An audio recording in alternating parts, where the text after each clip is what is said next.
Good evening. This is Chair Brian Haggerty of the El Paso Community College Board of Trustees, and I'm calling to order this meeting to be held on May 27, 2020. If anyone is listening and would like to get in touch with us so that you can hear this meeting, you can call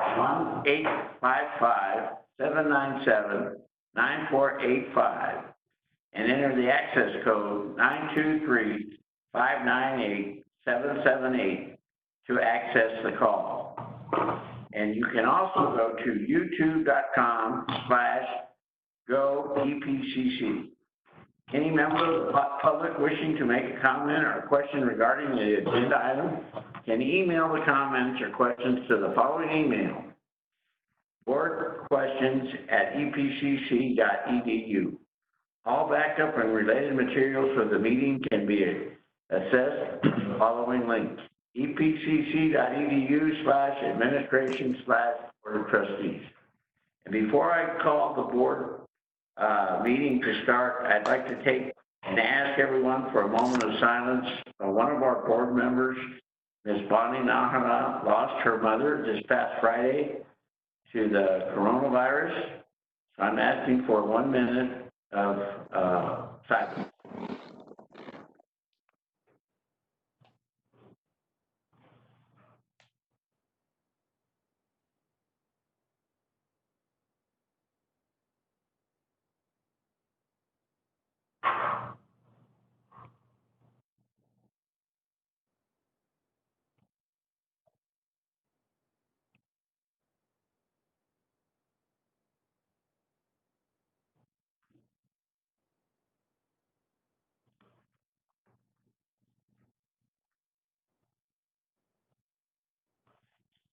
Thank you. I'd also ask that you keep Ms. Nahara's father in your prayers. He is also in the hospital and he is on the monitor. So, Pam, can you call the order of the board members? Mr. Uxer, are you on the line? I sure hope so. Can you hear me? Yes, sir. I'm here. Ms. Sanchez? Here. Mrs. Robles? Yes. Dr. Graham? Here. Ms. Nahara? Here. Ms. Pena? Here. Mr. Haggerty? Here. Pam, can we go to 1.4, please?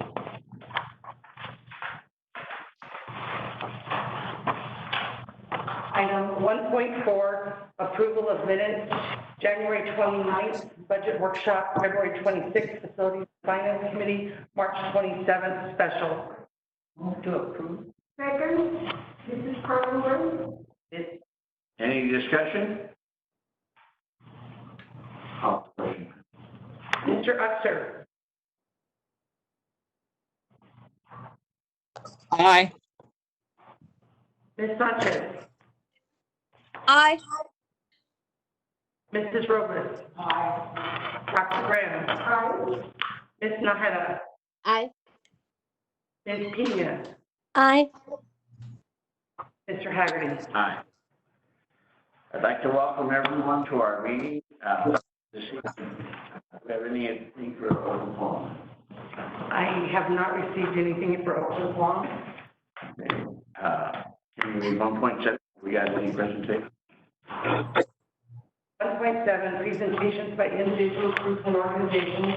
Item 1.7.1, the William Sadata College President will recognize the individuals who have retired from the college district.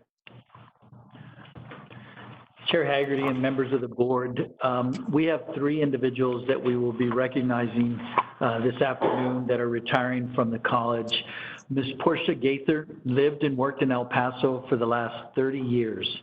She is a licensed paramedic with a BS degree.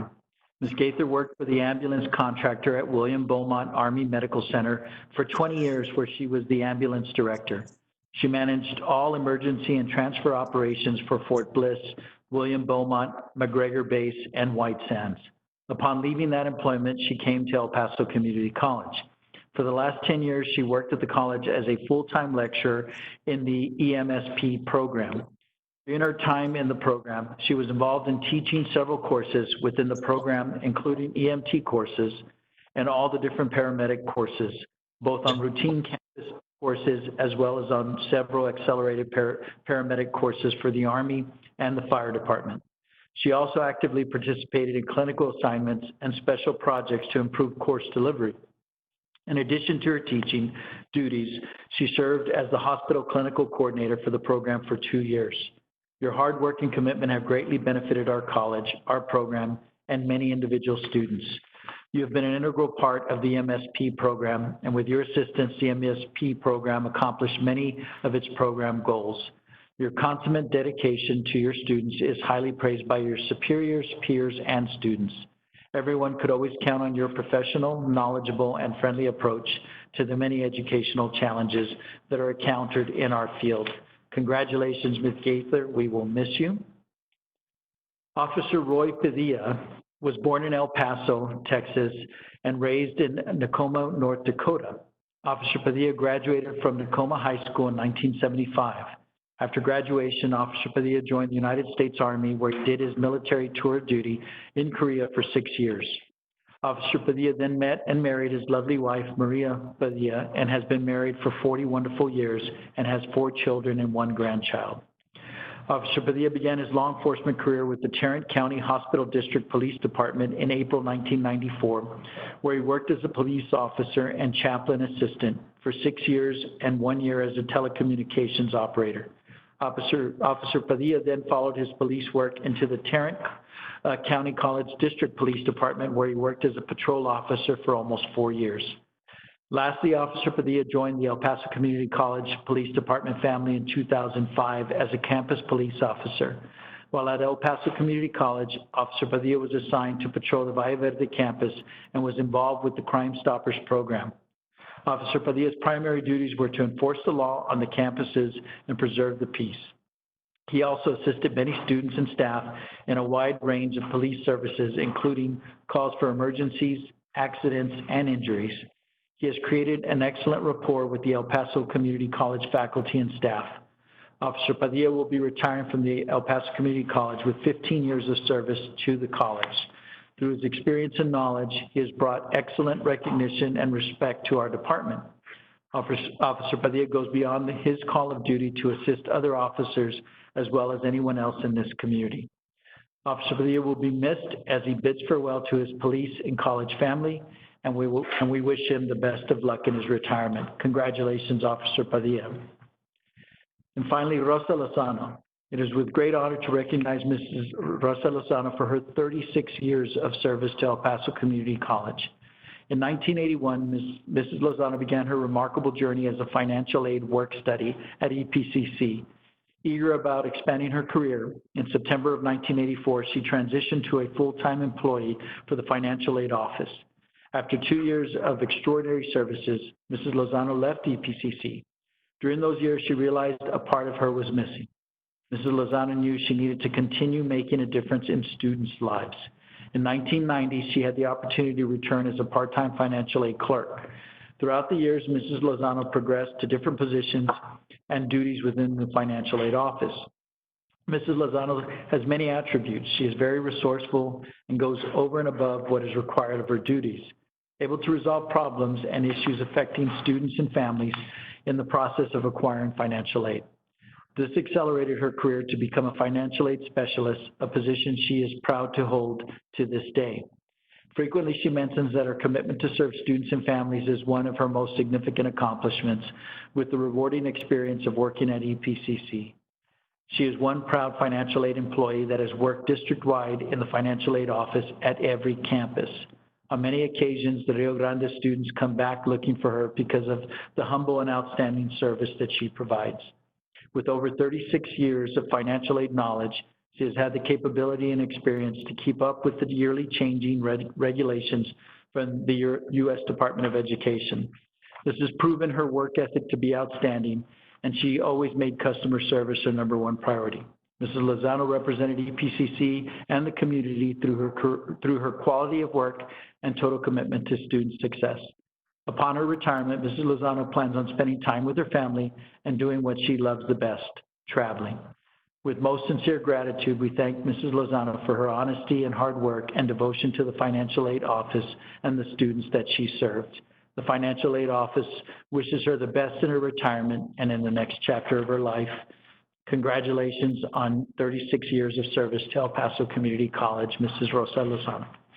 On behalf of the Board of Trustees, three individuals, we really appreciate your service to the college and enjoy your retirement. Item 1.7.2, optional written report submitted by the presidents of the Classified Staff Association, Professional Staff Association, Faculty Association, and the Student Government Association will be read at this time. I received one of those reports. This one is from the Professional Staff Association, and it says, this was submitted by Arlene Alarcon, our president of the PSA. On behalf of our PSA officers and the 263 full and part-time members, we would like to express our sincere appreciation to the Board of Trustees and Dr. Sarasa for their response to the COVID-19 situation. We acknowledge the college's ability to adapt quickly and implement necessary programs in place to continuing providing support for our students. We are grateful for the opportunity to continue working remotely to provide the best for our students. PSA members are committed to serving our students, workers, and the community. We are proud and honored to be part of the EPCC family.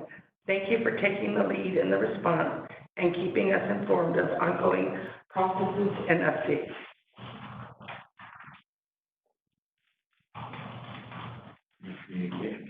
Item 1.8, communications, none.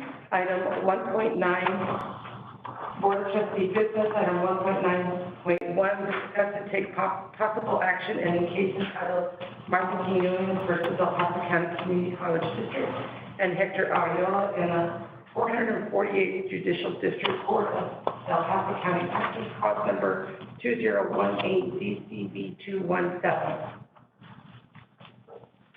We'll do this after executive. Do I hear a motion to move this after executive session? So moved. Mrs. Carmen Brent. Again, Robert, second. Any discussion? Call the question. Mr. Upster. Aye. Ms. Sanchez. Aye. Mrs. Robles. Aye. Dr. Graham. Ms.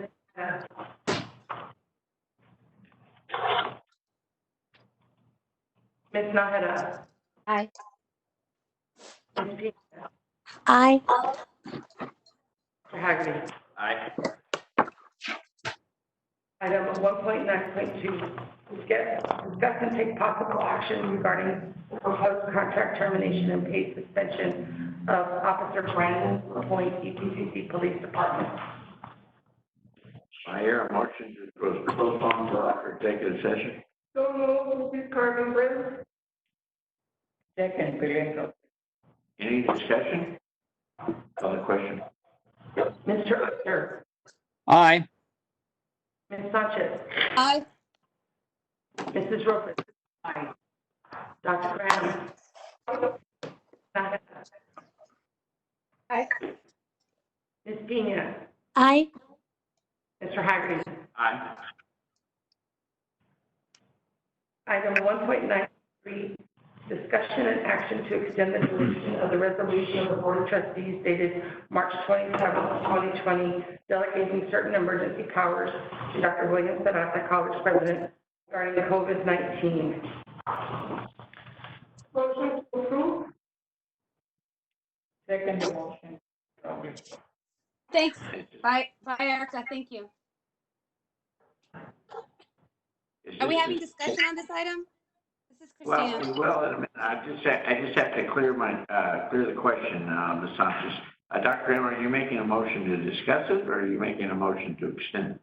To extend it, sir. What time? What date? I would be extending a date on it. We can revisit it again later. But when you say later, when? I think we need a date. We can always extend, we can always You want to go to December? That's your motion? That's my motion.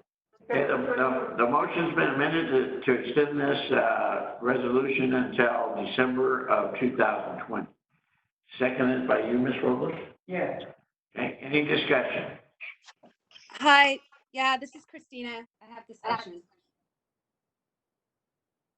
Can I go? Okay, All right. sure. So first of all, the extension of the date, when we say December 2020, are we talking December 1st or December 31st? I'd imagine we'd probably want to put a date. And so if so, my recommendation that it would be for December 31st, 2020.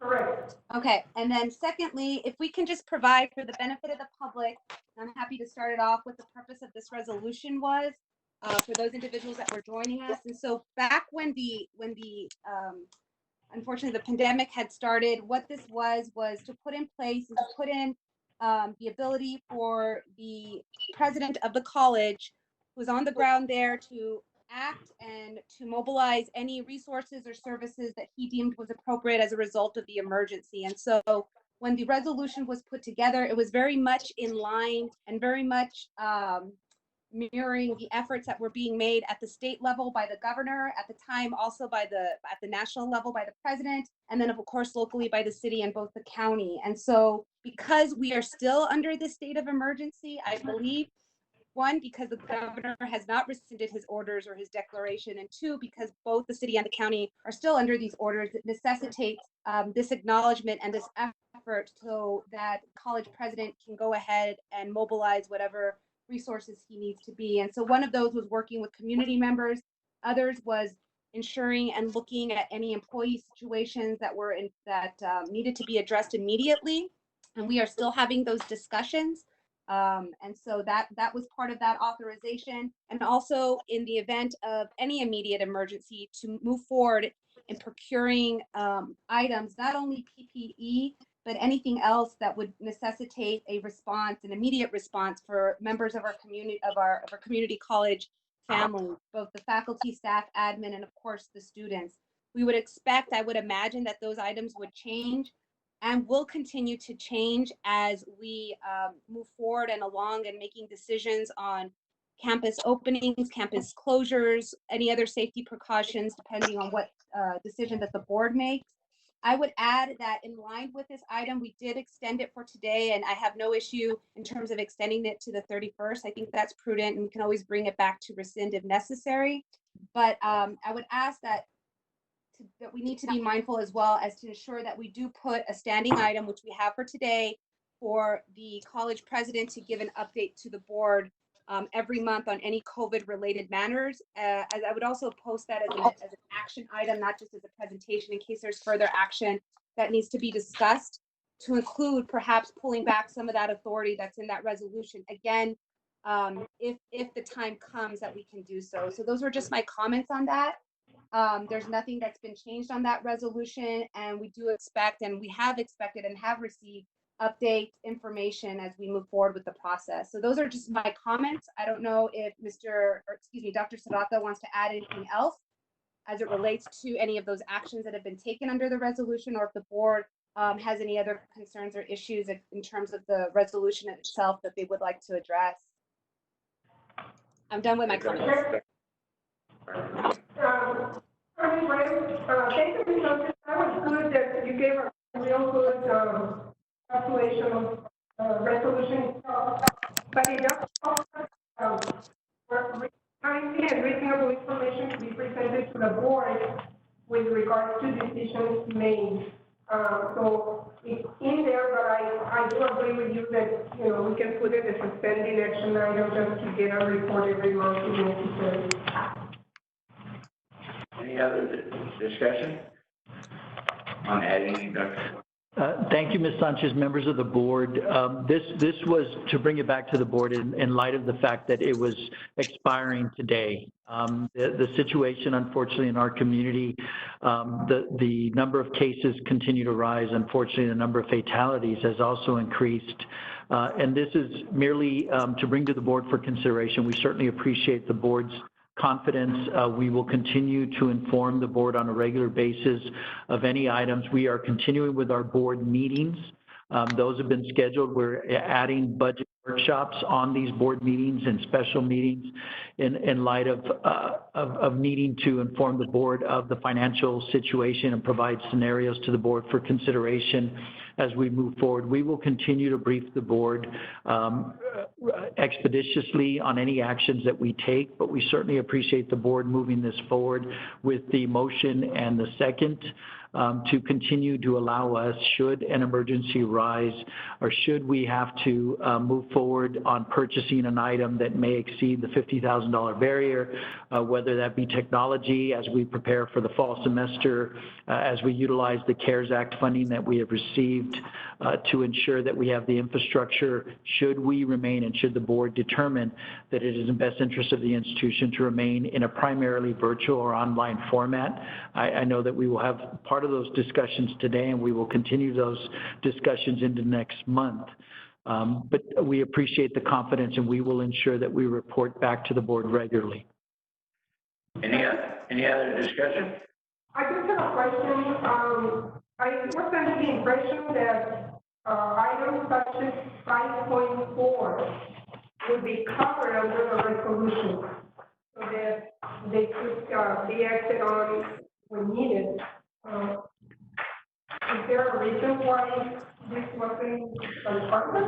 It's a great question, Dr. Graham. Given the fact that we had this meeting regularly scheduled, we chose to put this on the agenda, but you're correct. If this had happened and we didn't have time to wait, we would not have, because today it expired today.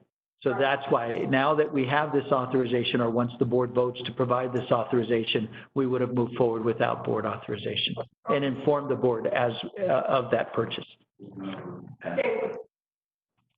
Any other discussion? Call the question. Mr. Uxer, Aye. Ms. Sanchez, Aye. Mrs. Robles. Aye. Dr. Graham. Aye. Ms. Nájera. Aye. Ms. Pena. Aye. Haggerty. Aye.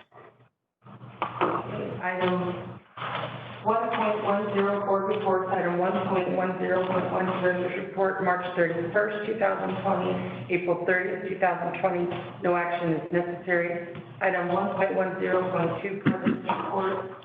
Dr. Williams, the college president, will update the board of trustees and audience on recent events that have transpired at the college to include an update on the COVID-19 pandemic and appropriate action statements.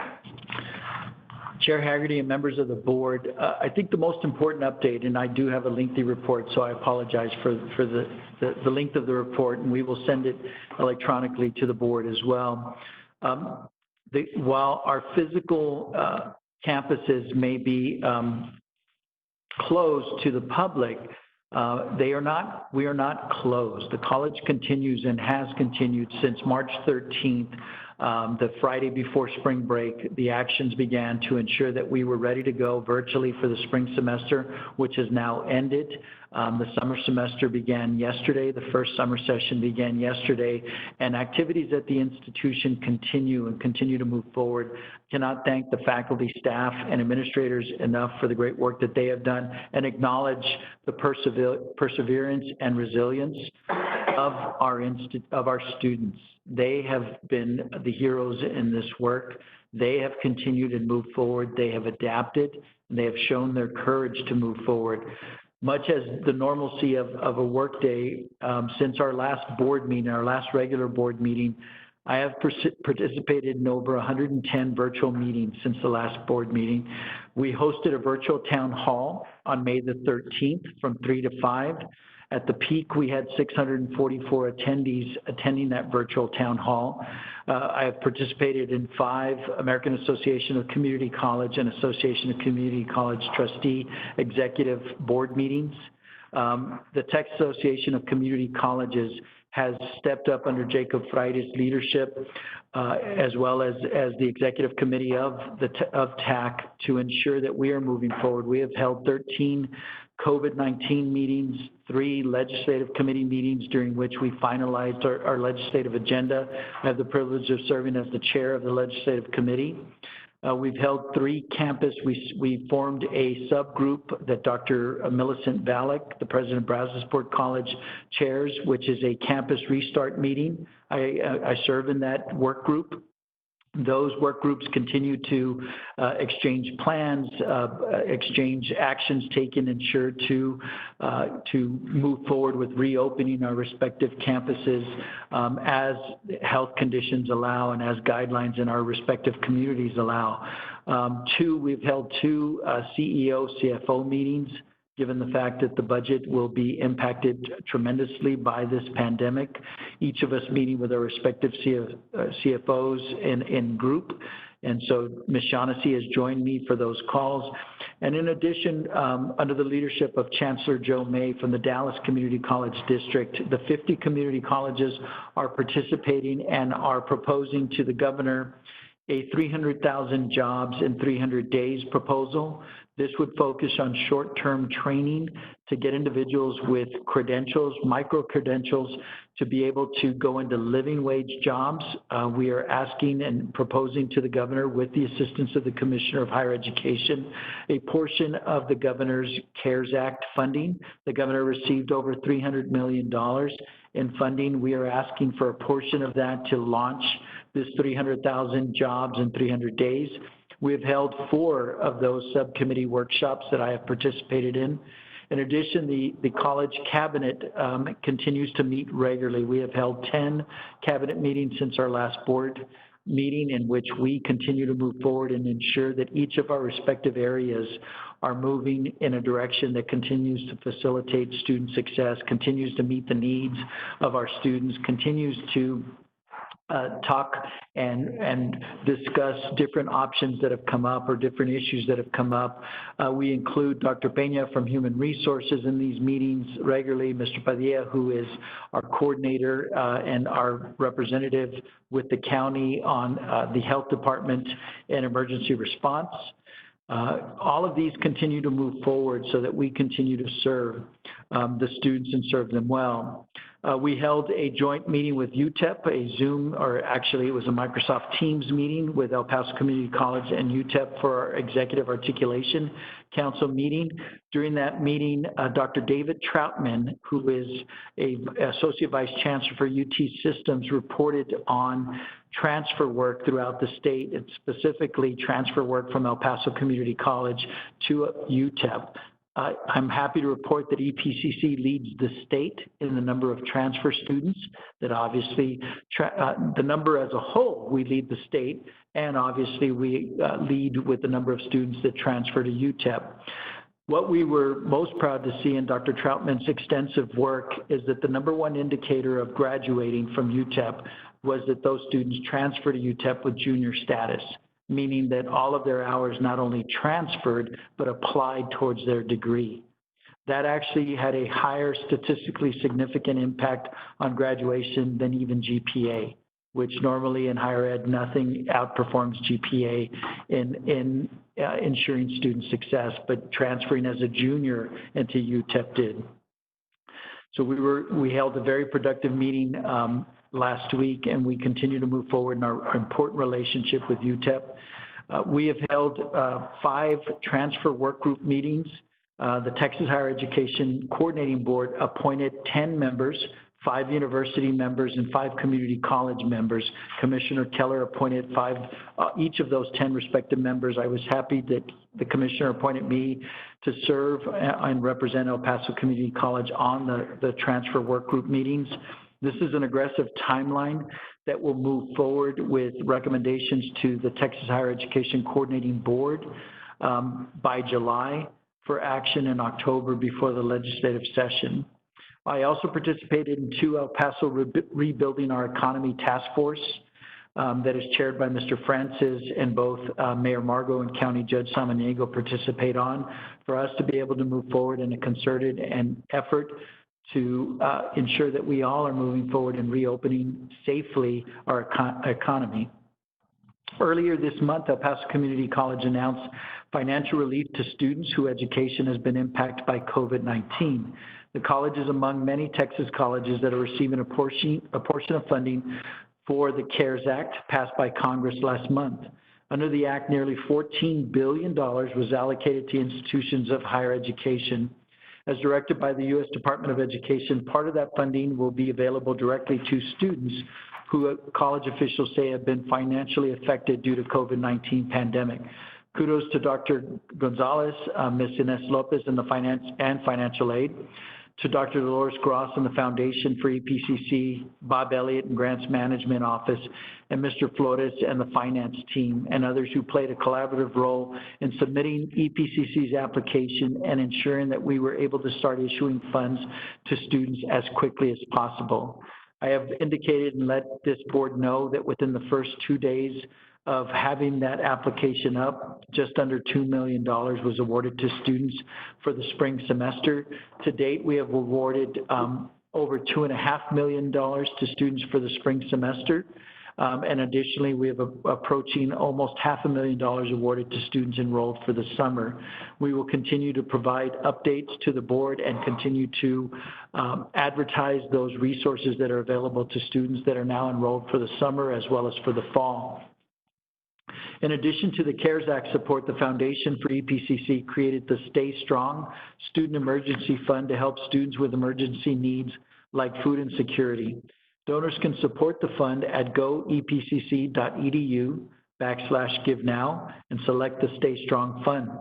The Foundation for EPCC is also distributing funding for students from the Course Hero Fund, with funding received from Excelencia in Education. We received $10,000 from Excelencia in Education to be able to assist students. Once again, even though the college's facilities are closed to the public, we have not let that disrupt our services. In fact, our faculty and staff have been dedicated to ensuring all of our services are open and in operation. While our model of teaching and providing all of our academic support services has changed from face-to-face to online, EPCC employees' commitment to student success and achieving our mission is unwavering. Beyond direct aid, the college has been helping students transition to online learning and supporting them during these difficult times after spring break, the college converted instruction to remote methods whenever possible, allowing students to safely continue their academic progress. Counselors, tutors, nearly all other support services remain open. The most recent update that I had from Dr. Mitchell was that counseling was seeing approximately 4,500 students per week and operating remotely to help students with their classes and continuing their success. College counselors have helped students access community resources. The college waived distance learning fees for spring and summer classes that unexpectedly transitioned online. That waiver was approximately $200,000 for the summer.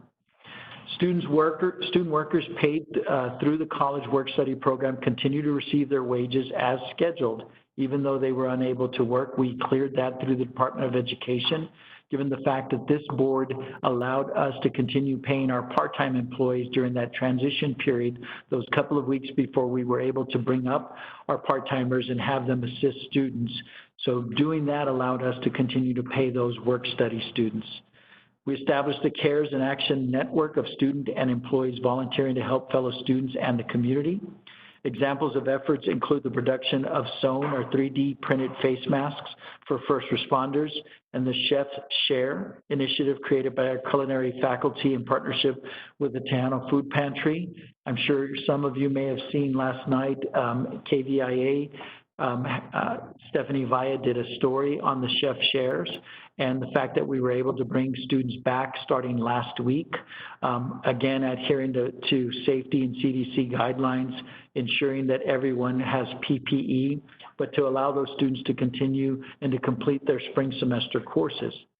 The Small Business Development Center has been helping small businesses throughout our region with strategies to stay afloat, as well as helping them apply for the Economic Injury Disaster Loans, EIDL loans, and other coronavirus relief packages.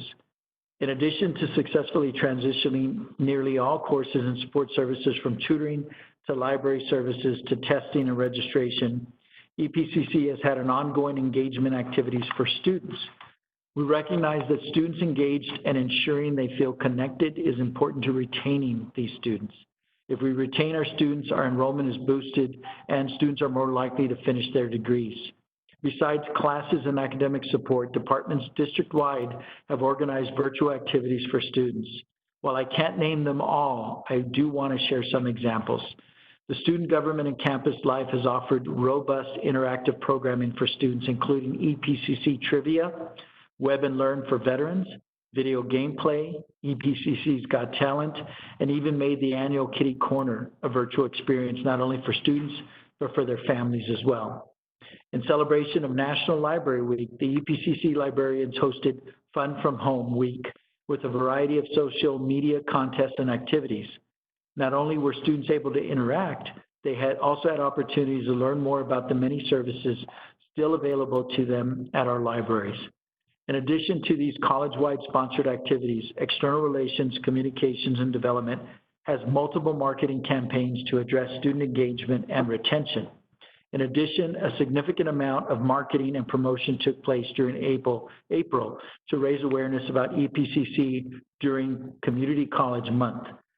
Some Community College Month marketing and outreach examples include: we joined Excellencia in Education with a joint campaign to recognize EPCC as just one of 9 colleges and universities in the nation confirmed and credentialed with the seal of Excellencia as intentionally serving Latino students.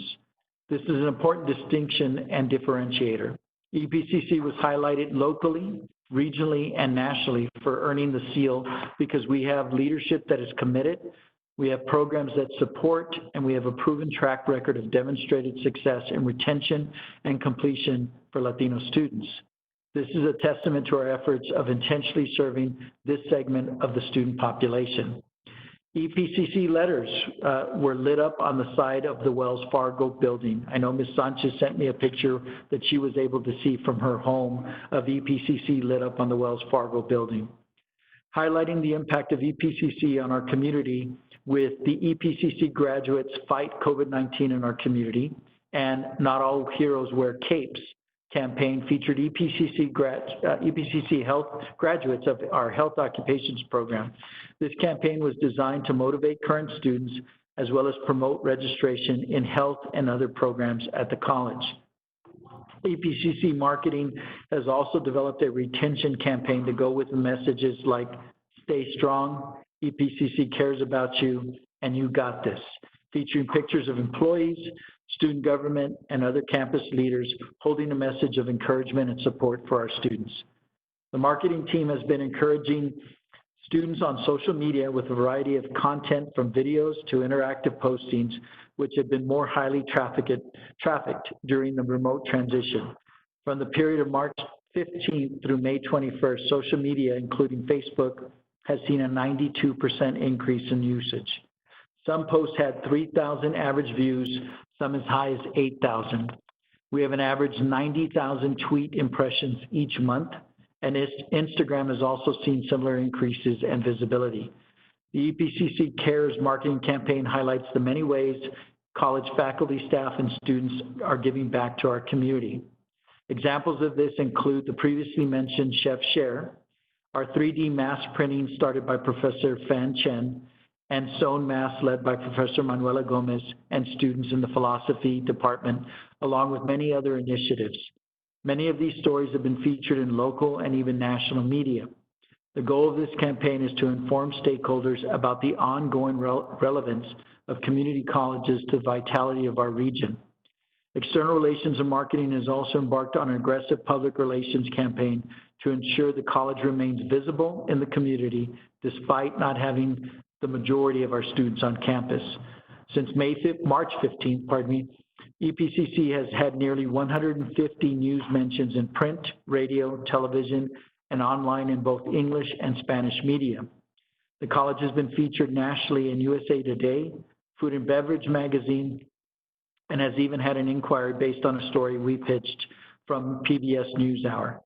Keeping students, faculty, staff, and the community informed continues to be a priority for the college during this time. The Office of the President, in coordination with External Relations, Communications, and Development, send regular district-wide announcement and emails.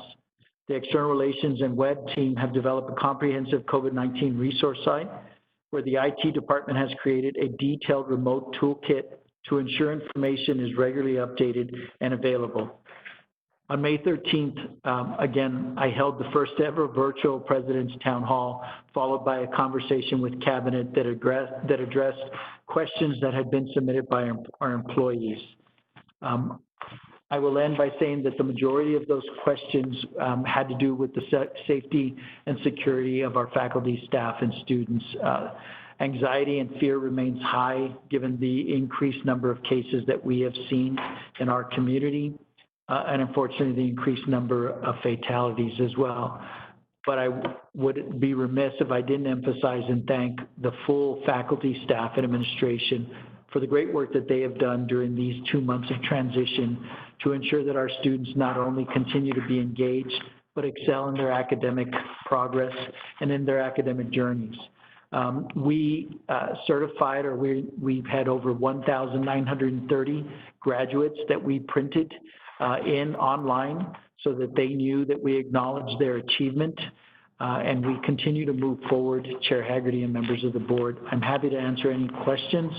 But again, I thank all of our team, and in particular, I thank our students for the great work that they have done in transitioning their learning online, as well as those that are coming back beginning last week to complete the CTE courses that they needed hands-on experience with.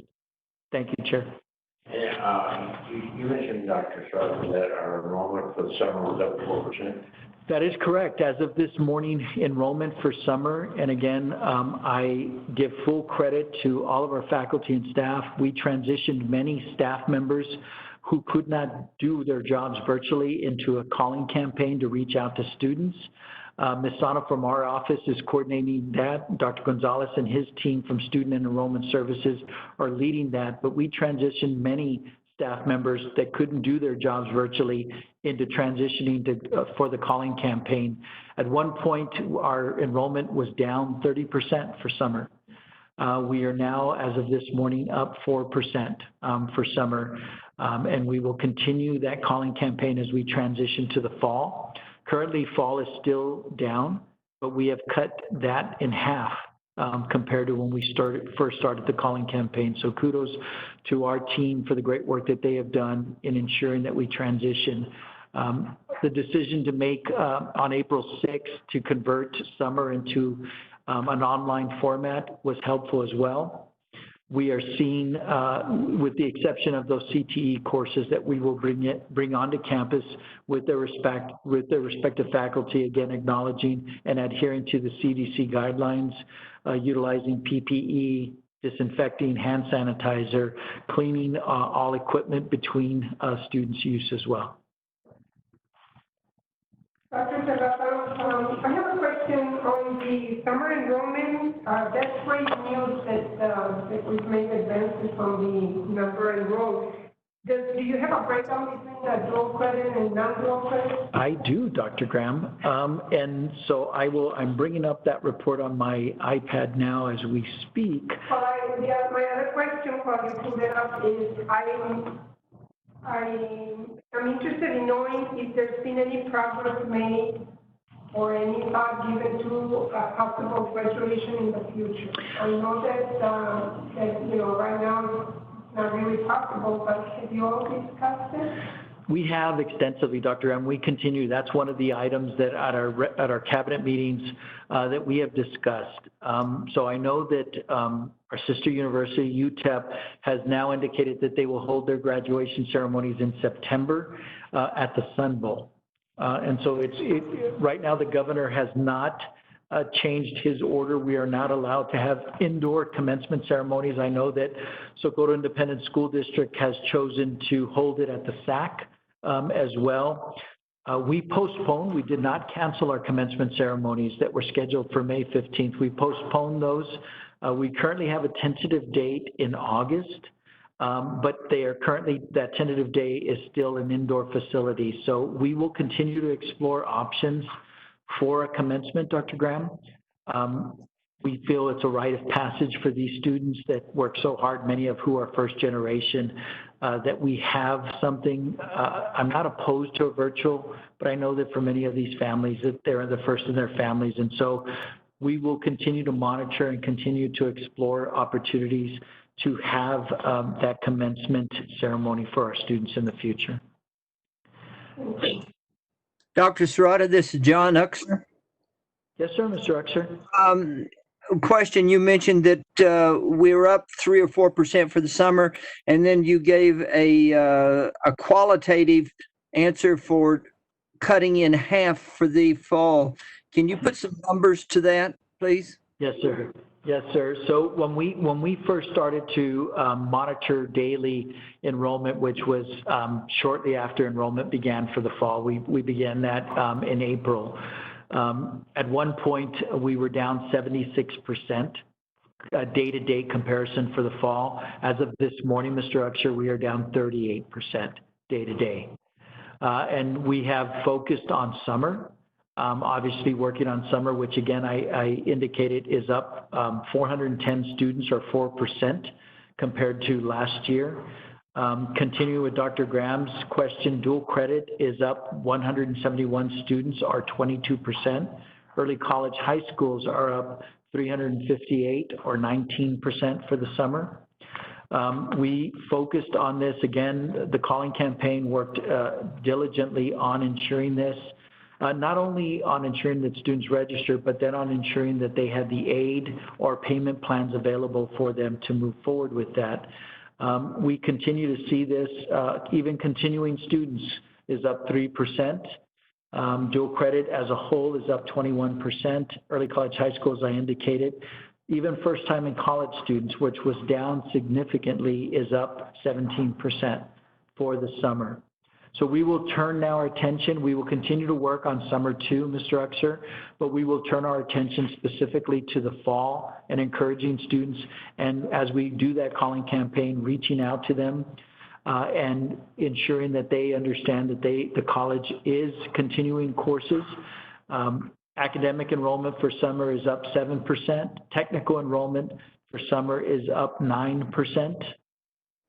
And so we continue to see that there is a demand, that the community is carrying on, our student population is carrying on, and we want to make sure that they understand that the college stands ready to serve them, regardless of the format and the modality of how we offer these particular courses. I appreciate that. Just as an observation, I would think and I would hope that that your activity on the getting the summer program and the people that come to Somerville, we would get some follow-on enrollment for the fall, just as a added benefit to the work you've done this summer. I mean, it's just a hope or an observation, but I would think that as they come in for the summer, then they'll say, hey, that, you know, let's go ahead and get the fall taken care of. So I would think that you'd get a conditional benefit from that. I hope. Yes. Yes, sir. That is our intent, is to work on the students that we have.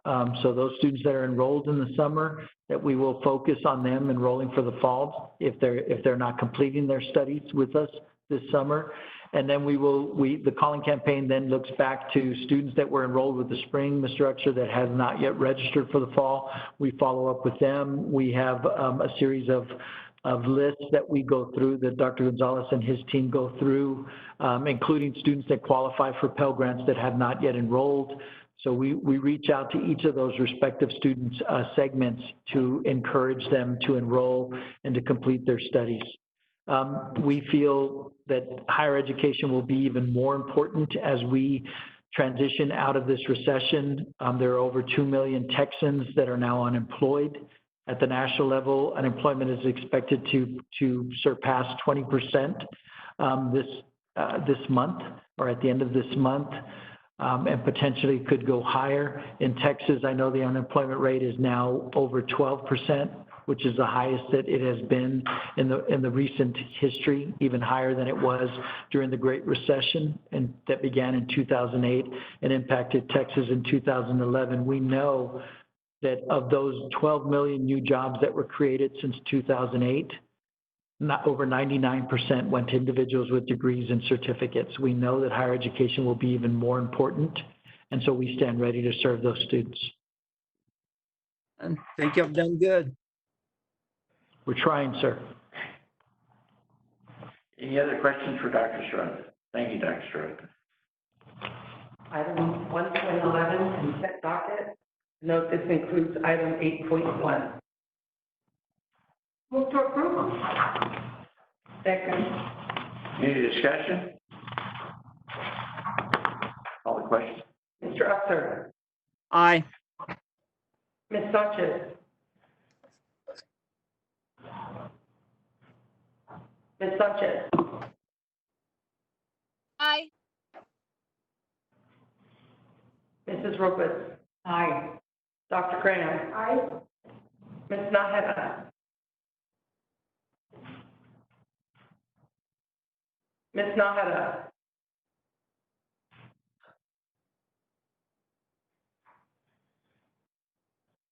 Ms. Nahara. Health Department and ask them, Ms. Pena. Aye. Mr. Haggerty. Aye. Item 1.0, administration, none. Item 3.0, personnel.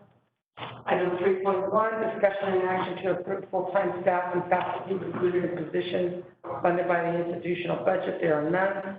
Item 3.2, discussion and action to approve full-time staff and faculty recruited in positions funded by grants and/or contracts. There are none. Information items, resignations and retirement. No action is required. Item 4.0, financial services. Item 4.1, discussion and action on the acceptance of awards from the U.S. Department of Education under the CARES Act to be distributed as aid to students and reimburse the college for COVID-19 related costs in the amount of $16,590,145. This is Carmen, move to approve. Second. Any discussion? I just have a question, Dr. Sagata, does any of these funding will be used for the DACA students? No, ma'am. No? It cannot. The guidance, Dr. Graham, that we received from the Department of Education indicated that you have to be eligible to receive Title IV Pell Grants. DACA students are not eligible for Title IV. However, I will indicate that the fund that I mentioned earlier in my report that Dr. Gross and the foundation, the Stay Strong Student Emergency Fund, is looking at assisting those students since they do not qualify, as well as the Excellencia resources that we received, that we can help DACA students with those particular funds. Department of Education's guidance initially was that we could utilize those. Once they put out the written guidelines, they indicated that we could not assist students. They have most recently put out additional guidelines indicating that they will not penalize institutions. It's very nebulous. I haven't even had a chance to share this with legal counsel, but the current guidelines do not allow us to provide assistance from the CARES Act for DACA students. So if we run into students that are asking these questions, who do we refer them to so that they don't just get told no, there isn't any? Sure. What we have, we would refer them to the Student Financial Aid, so Ms. Lopez and her crew, as well as the foundation. But Dr. Graham, always let me know and I can help those students individually. Okay, thank you. That's all I have. Okay. Any other questions? Mr. Usser. Aye. Ms. Sanchez.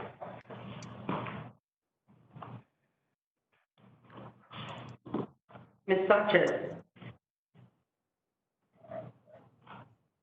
Sorry. Aye. Ms. Lopez. Aye. Dr. Graham. Aye. Ms. Nahara.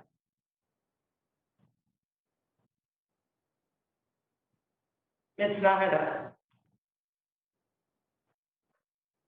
Ms. Nahara.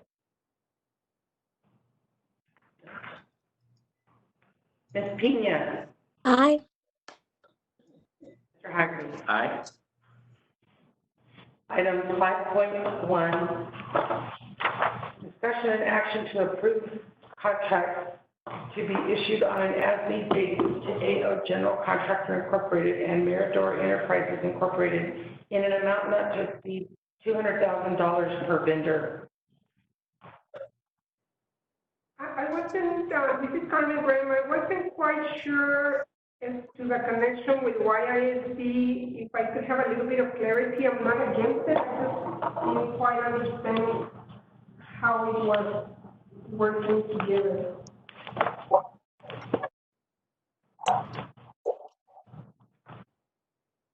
Dr. Graham, this is Ms. Shaughnessy. I'm sorry, I did not hear very well the question regarding Isleta Independent School District. Right, are they the ones that put out the RFP on this or RFQ, and we're piggyback on that, or what's the connection there? So, and maybe this is something that maybe Mr. Gallardo can respond, but what this is about, actually, this action allows us to piggyback on an interlocal agreement that was signed, that was approved by the Board of Trustees back in April of 2010. And so since then, since Government Code 791 allows us to piggyback on such contract, then each district may use the other district's contracts. Those contracts already been awarded competitively. So this was already, Isleta did approve those contracts were actually competitively approved by Isleta, and we're just exercising that option of the interlocal agreement to piggyback and contract with those two vendors. Okay, got it. Thank you, ma'am. You're welcome. Any other questions? I still need a motion. Okay, second. All right. Call for it. Mr. Epster, Aye. Ms. Sanchez,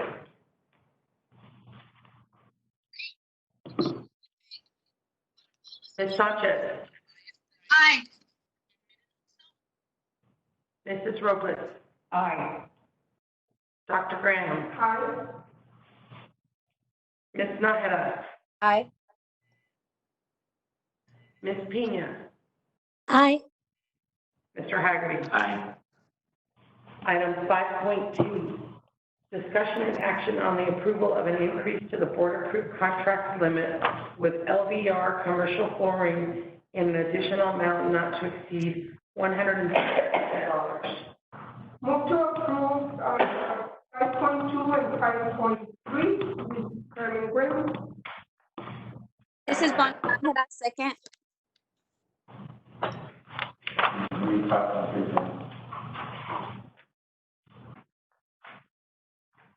Item 5.3, discussion and action on the approval to increase the existing contractual limit with Olympus Building Services, Inc. for district-wide janitorial services and support in an additional annual amount not to exceed $80,000. I have a question, Chair. On 5.3, is the 80,000 one, or is it per year? 80,000 for the 2 years. Dr. Graham, this is Ms. Shaughnessy again. This is actually per year, I believe.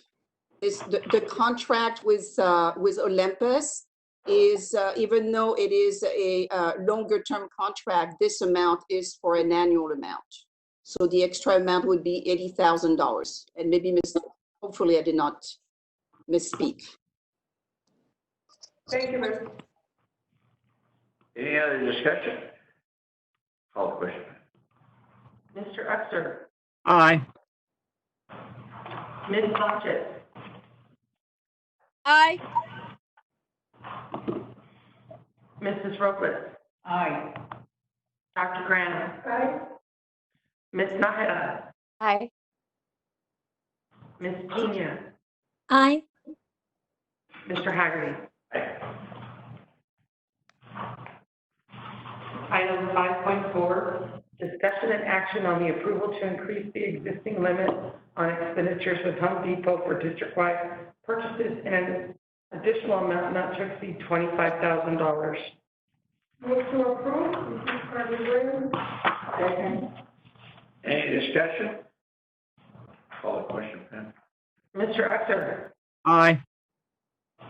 Ms. Sanchez, Aye. Robles. Aye. Dr. Graham. Ms. Nahara, Aye. Ms. Pina, Aye. Mr. Haggerty. Aye. Item 6.1, discussion and action on the acceptance of a grant award from the Texas Workforce Commission in the amount of $21,000. Move to This is- approve 6.1, 6.2, and 6. This is Second. Bonnie Nájera, second. Pam, 6.2 and 6.3. Item 6.2, discussion and action on the acceptance of a grant award from Ken Thomas Apartments in the amount of $6,000. And item 6.3, discussion and action on the acceptance of a grant award from the Tornillo Independent School District in the amount of $3,000. Any discussion on any of these three items? I just have a question on 6.3. Is how often are these classes gonna be? Are they gonna be on site, or are these for adults or high school students? Dr. Dr. Graham, Graham, this is Carlos Amaya. I'm Go right going ahead, to let Dr. Muro answer your question. He's on the panel.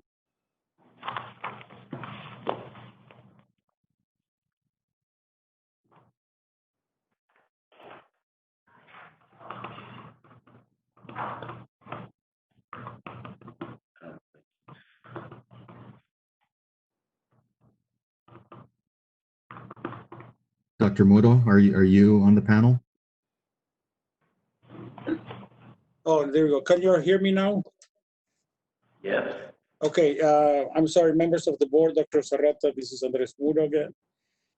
Regarding the class at Tornillo Independent School District, originally we started the classes on March 1st, but after Tornillo Independent School District closed, because they wanted the classes on in person, they didn't want to continue the classes online. They decided to end the classes, so those classes did not continue. Regarding the classes, Cien Palmas Apartments, which is the item 6.2, those are for GED classes, and Cien Palmas Apartments agree with us to continue the classes online. So we're continuing to provide those classes online. So that contract, I mean, it's a memorandum of agreement. That memorandum of agreement is still continuing, and we're successfully providing GED classes online.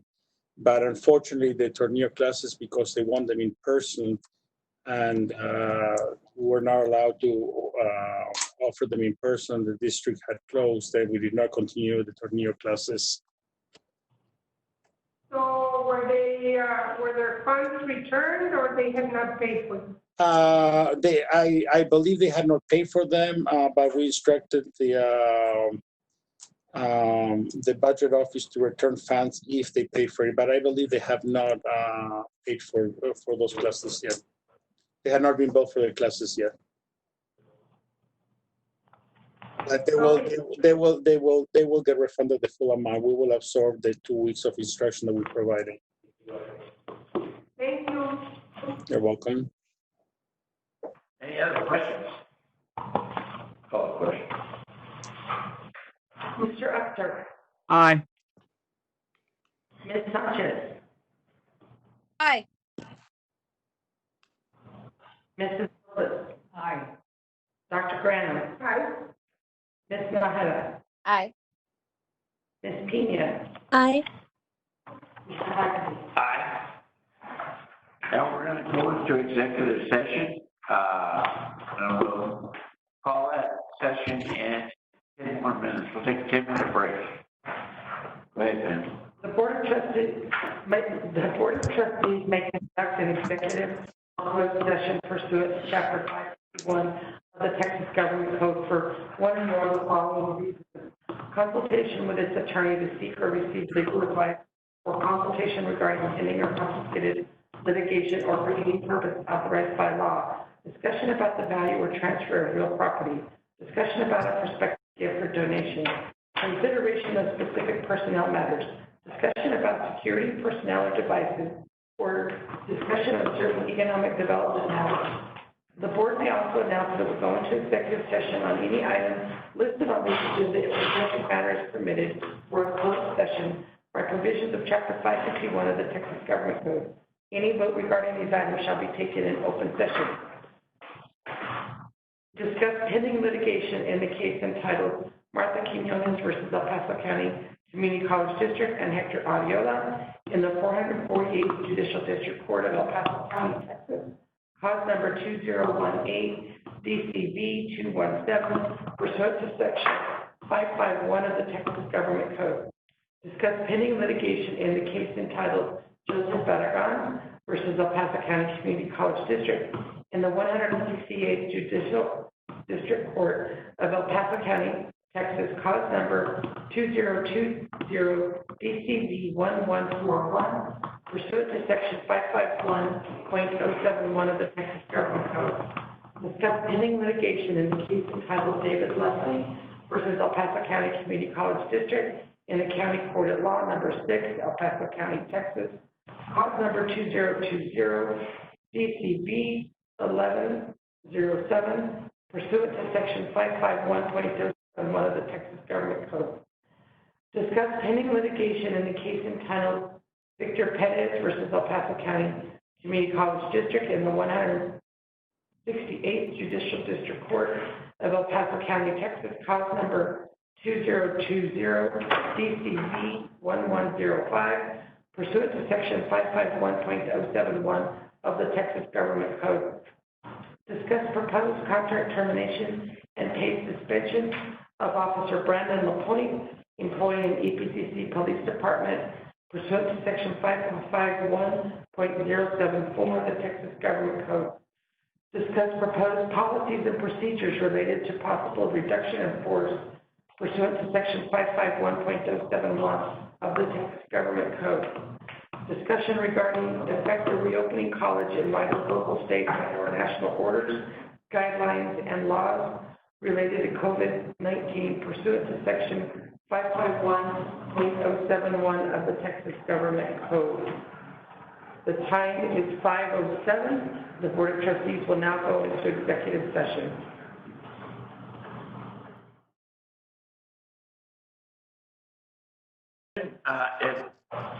Can Paul work there? Haven't seen her still. Let me just grab the time really quick here. The time is 6:35. No, I can't. That's off. It's 6:48. 6:48, okay. Okay, and What, please? yes, sir. Let me get to my last page. Mr. Uxer, Yes, here. Ms. Sanchez, Here. Mrs. Robles. Here. Dr. Graham. Here. Ms. Nájera. Here. Ms. Pena. Ms. Pena.